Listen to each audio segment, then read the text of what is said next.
3. Hi, I'm Cousin Andrea, and I'm going to read you Corduroy by Don Freeman. Corduroy is a bear who once lived in the toy department of a big store.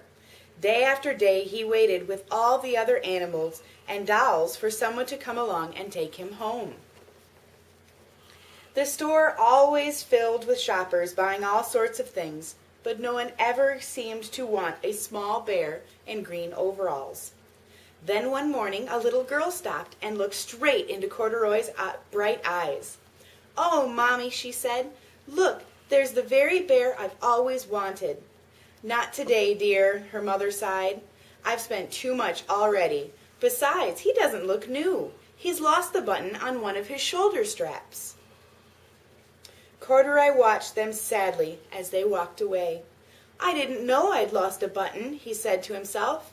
"Tonight I'll go and see if I can find it."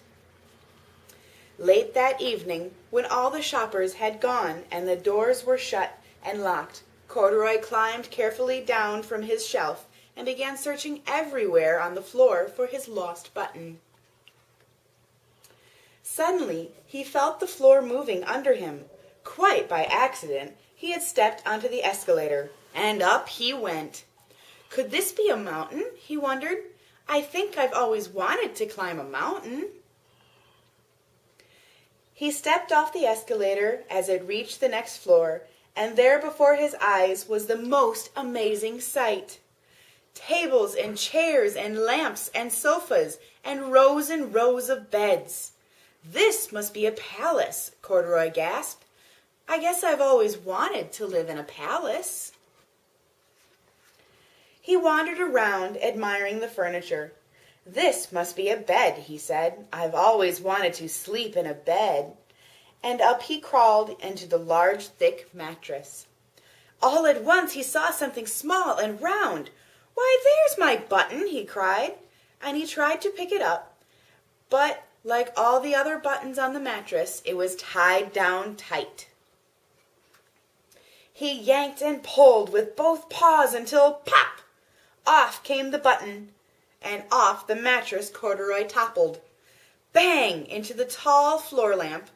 Over it fell with a crash. Corduroy didn't know it, but there was someone else awake in the store. The night watchman was going his rounds on the floor above when he heard the crash and came dashing down the escalator. "Now who in the world did that?" he exclaimed. "Someone must be hiding around here." He flashed his lights under and over sofas and beds until he came to the biggest bed of all, and there he saw two fuzzy brown ears sticking up from under the covers.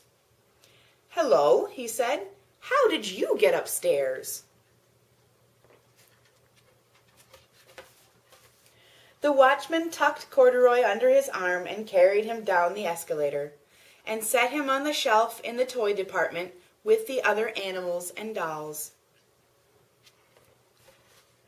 Corduroy was just waking up when the first customer came into the store in the morning, and there, looking at him with a wide, warm smile, was the same little girl he'd seen only the day before.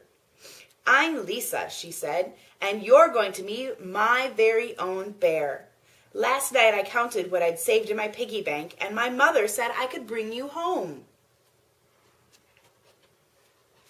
"Shall I put him in a box for you?" the saleslady asked. "Oh, no, thank you," Lisa answered, and she carried Corduroy home in her arms. She ran all the way up 4 flights of stairs into her family's apartment and straight into her own room. Corduroy blinked. There was a chair and a chest of drawers, and alongside a girl-sized bed stood a little bed just the right size for him. The room was small, nothing like the enormous palace in the department store. "This must be home," he said. "I know, I've always wanted a home." Lisa sat down with Corduroy on her lap and began to sew a button on his overalls. "I like you the way you are," she said, "but you'll be more comfortable with your shoulder strap fastened." "You must be a friend," said Corduroy. "I've always wanted a friend." "Me too," said Lisa, and gave him a big hug. The end.